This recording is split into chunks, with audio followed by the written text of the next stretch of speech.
So to finish things up today, I'm going to talk about a case of optic neuropathy and end-stage renal disease and some things that hopefully everyone, at least who's seeing patients with end-stage renal disease, which is probably everybody in this room, can think about. So this was a 59-year-old man who presented with painless vision loss and disc edema in both eyes. He had a rapid decline in his vision for about 6 to 8 weeks before he came into Dr. Diggory's clinic.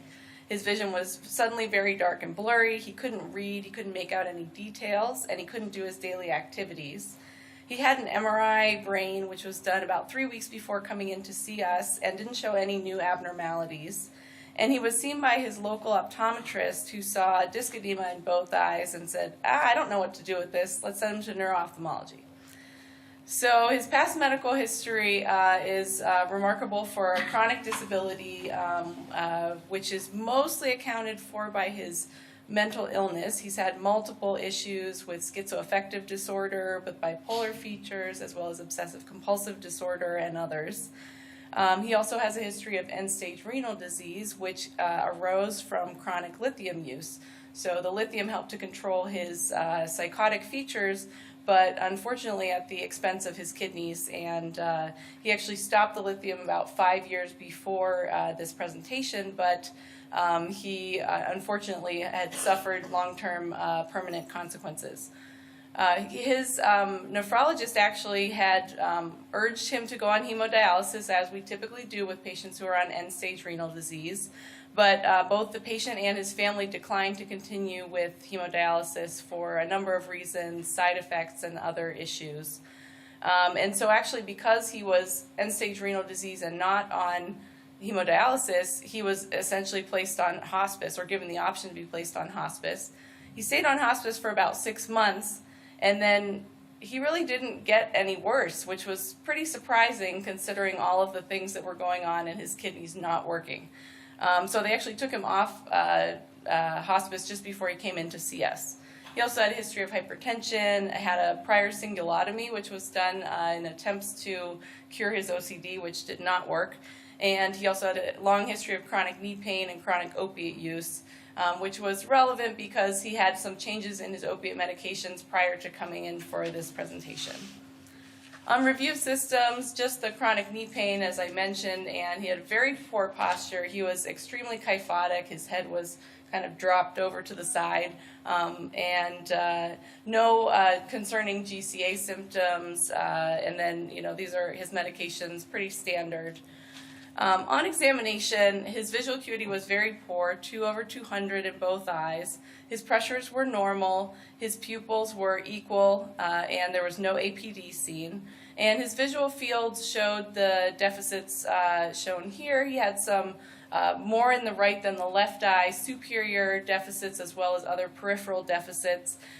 Really the only quadrant where he could kind of make out some sight was in his lower right quadrant, although that was also kind of inconsistent. And his extraocular movements were normal. There was no nystagmus.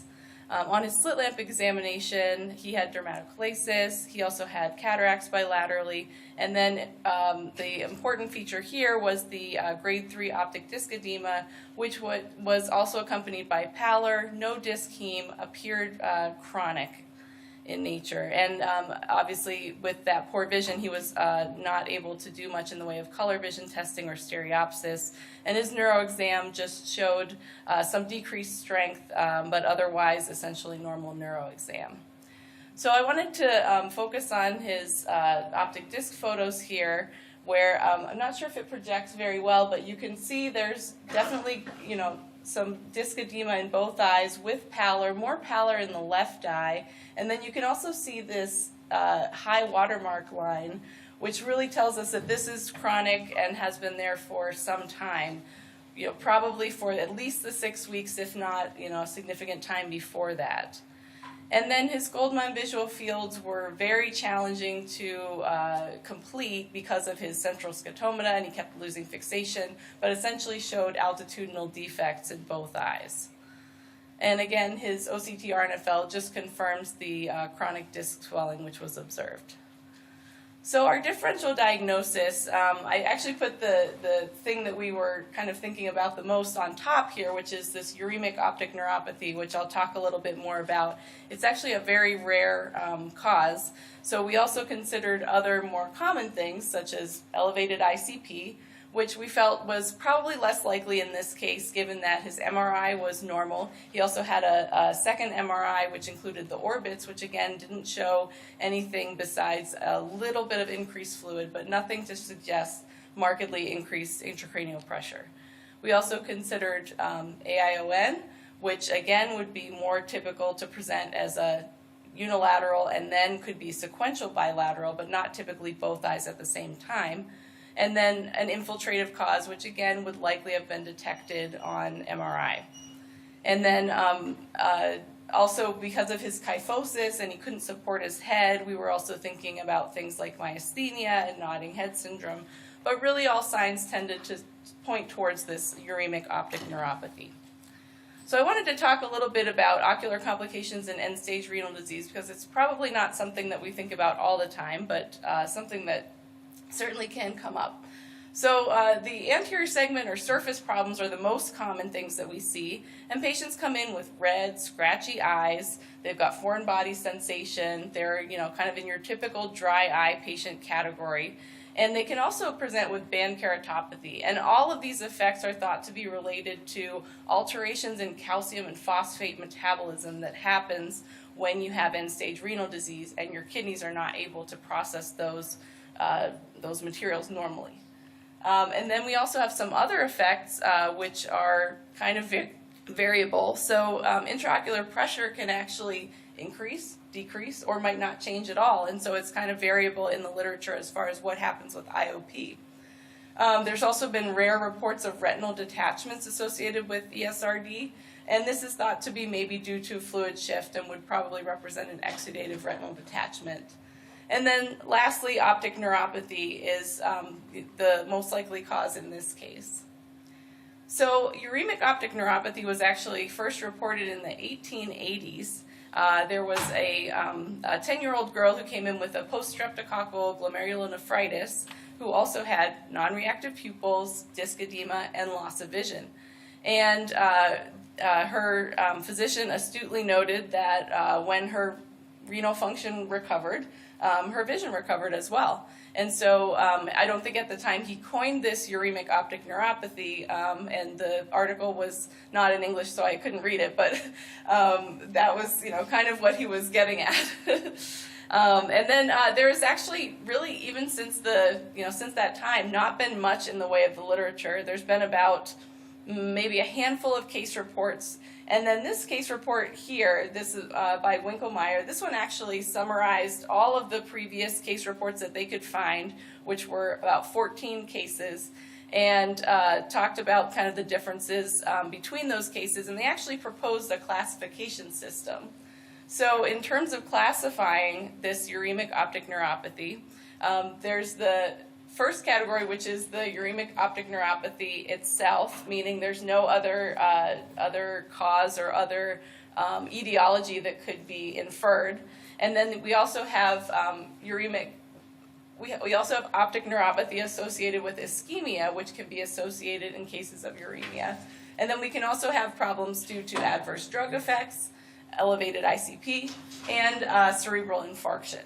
And this table from Winkelmeyer's article just kind of summarizes those classifications and the types of diagnostic clues that you would look for to lead you in one direction or another. And then also the suggested treatment, which typically amounts to dialysis and corticosteroids if an infectious etiology can be ruled out. Again, from this article summarizing those 14 cases, one of which they had presented in the article, the majority of cases did undergo dialysis here, and about half of them also underwent corticosteroid treatment, and about half had some reversibility of their vision loss, which brings home the point that this should be recognized early and should be treated appropriately if it is suspected. So when do we suspect this? Any patient that has either known uremia or previously diagnosed uremia who's presenting with vision loss or pupillary changes, or both. And again, the treatment, as I mentioned, dialysis and then also a corticosteroid, oral corticosteroid taper is recommended. But we really don't know enough about this condition to say that this is the, be-all, end-all of how to treat it. So if we return back to our patient for just a minute, we, of course, recommended dialysis in our patient. But again, as he was adverse to dialysis before finding out that his vision was lost, we thought he might change his mind, but he was not interested. We actually referred him back to his nephrologist to talk about some other options, but couldn't really come up with much there. So we said, okay, next step is to try some corticosteroids. But again, he's got psychiatric disease that's been well controlled on a number of psychiatric medications. We knew that there was a potential to worsen that. So we had a discussion with both his brother, who is a psychiatrist here at the university, and his psychiatrist, and came up with a way to increase his psych medications and try to get him the steroid taper. So he did undergo steroids for a short period of time, but he had no change in his vision, unfortunately, and he ultimately succumbed to complications of his uremia at 2 months. So that is my case, and I'll be happy to take any questions.